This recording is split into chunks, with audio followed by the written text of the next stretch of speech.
Hello everyone, welcome back to my channel. I am back with another video.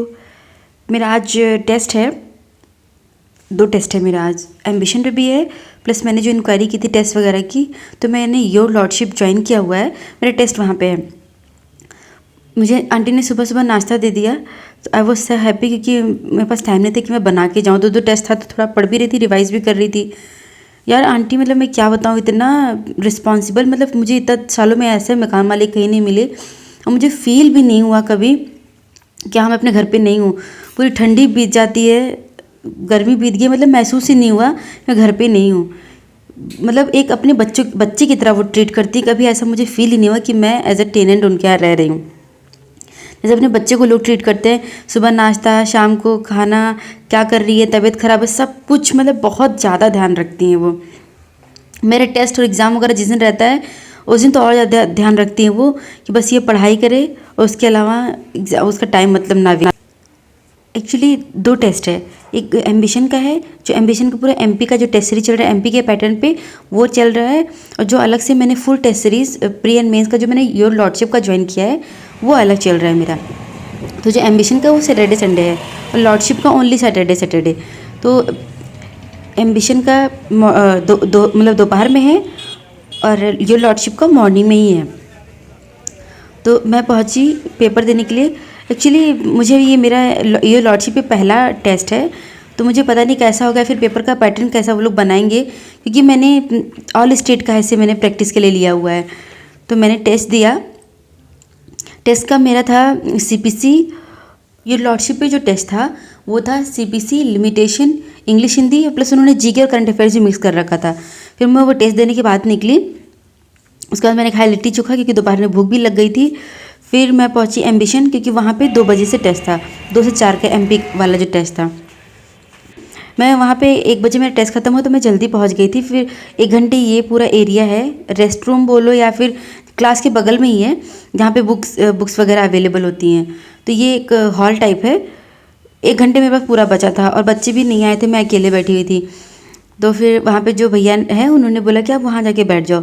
तो मैंने अपना POCSO का barrack निकाला, वो मैं रिवाइज़ करने लगी, क्योंकि एम्बिशन पे जो टेस्ट था वो सीपीसी, पॉक्सो का था और कॉन्स्टिट्यूशन का था। तो मैं अपना पॉक्सो रिवाइज़ करने लगी।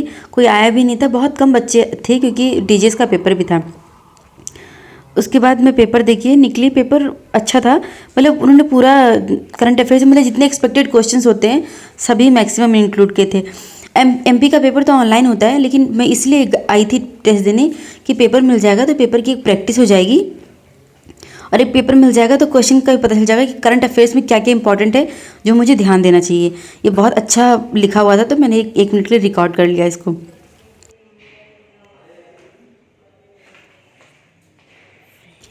उसके बाद मैं पहुंची घर। फिर ये था मेरा पेपर, जो योर लॉर्डशिप का था।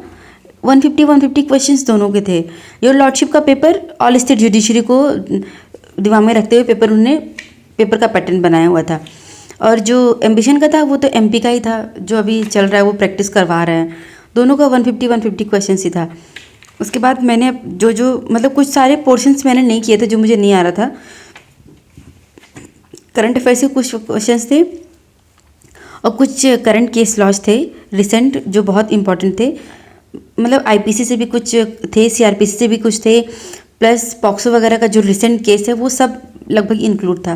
तो योर लॉर्डशिप का भी टेस्ट मुझे सही लगा, बट एक टेस्ट मैं और दे लूँ, उसके बाद भी मैं आप लोग को प्रॉपर रिव्यू दूंगी कि सच में इनका टेस्ट पेपर कैसा है। मैंने तो ऑलरेडी पैसा दे दिया है, तो पहले मैं खुद चेक कर लूँ कि इनका टेस्ट, मतलब मेरा जैसे मैं पढ़ रही हूँ तो इनका टेस्ट का क्या स्टैंडर्ड है, फिर मेरा क्या लेवल है, फिर मैं आपको इन्फॉर्म करूँगी इसका। और एम्बिशन का जो टेस्ट था, दोनों टेस्ट पेपर मैं लेके आई घर पे। उसके बाद मैं दोनों का चेक कर रही थी कि जो क्वेश्चंस मैंने छोड़े हुए थे, कुछ करंट अफेयर्स के थे, जो इम्पोर्टेंट टॉपिक थे मुझे नहीं पता था, और कुछ कॉन्स्टिट्यूशन का इम्पोर्टेंट केस लॉस पूछा हुआ था, और प्लस जो ये लॉर्डशिप में था इंग्लिश और हिंदी का भी उन्होंने मिक्स कर रखा था। इनकेस अगर मैं आरजेस भी देती हूँ तो मेरे हिंदी इंग्लिश थोड़ा प्रैक्टिस होता जाएगा। तो फिर मैंने दोनों पेपर अपने एनालाइज़ किए, कि मतलब मैं आके सॉल्व की जो क्वेश्चन मैंने छोड़े हैं, या फिर जो भी मैंने किया है, अगर मैंने सर्कल उसमें किया था कि इसमें जो भी जिससे मुझे थोड़ी सी कन्फ्यूज़न थी, मैंने आके दोनों पेपर चेक किया। ये लॉर्डशिप का तो उन्होंने पहले से बता दिया था, आउट ऑफ 250 मुझे 140 मिला था, क्योंकि मैंने हिंदी इंग्लिश पूरे छोड़े हुए थे। हिंदी तो मुझे बिल्कुल नहीं आ रहा था। जीके भी मेरा वीक था, जीके भी मैंने अच्छे से नहीं किया था। मैंने करंट अफेयर, सीपीसी और लिमिटेशन, ये 3 मिला के मुझे 140 मिला था out of 250। Hindi English GK वो मैंने छोड़ दिया था, बट फिर भी मैं अपना पेपर में एक बार चेक कर रही थी। फिर जो रिसेंट केसेस आए हुए थे, मेरे पास ये जो रिसेंट केस की बुक है जो मैंने परचेज़ किया था मुखर्जी नगर से, उससे मैंने चेक किया केस आए कहाँ से थे, किस किस टॉपिक से ये रिलेटेड है। फिर मैंने वो चेक किया।